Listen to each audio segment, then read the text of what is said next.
How to unfollow everyone on Facebook. Hey guys, welcome back to this YouTube channel. Today I will show you that how can you unfollow everyone on Facebook. So let's get started. On this process, at first you'll have to open the application Facebook with your account. Alright, so after you open the Facebook, you'll got such interface. So from here, you'll have to just tap on your profile picture just at the top left corner. Okay, so from the section at the below of your profile name, you'll be able to see your options like followers. So simply tap on that follower option.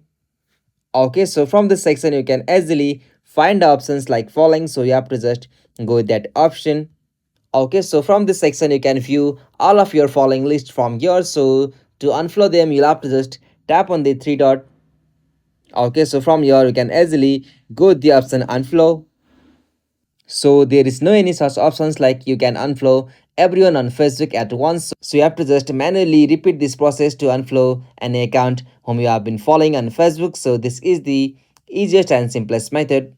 Hope you found this video helpful to you, and please don't forget to subscribe our YouTube channel for more quick and short tutorial like this. Thank you for watching this video. Have a nice day.